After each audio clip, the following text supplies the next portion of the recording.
Lucas 14:25-33 ang mabuting balita ng Panginoon ayon kay San Lucas.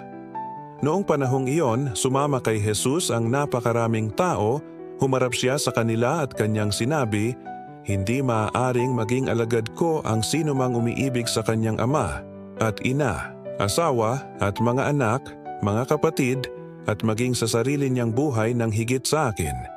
Ang sinumang hindi magpasa ng sariling krus at sumunod sa akin ay hindi maaaring maging alagad ko.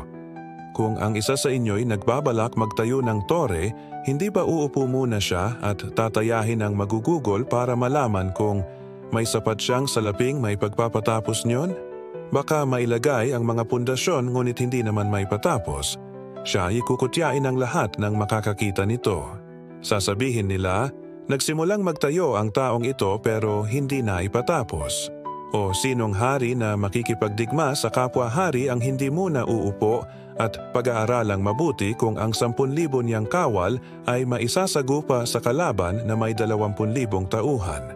At kung hindi niya kaya, malayo pa ang kalaban ay magsusugo na siya ng mga kinatawan upang makipagkasundo. Gayon din naman, hindi maaaring maging alagad ko ang sino man kung hindi niya tatalikdan ang lahat sa kanyang buhay. Ang mabuting balita ng Panginoon.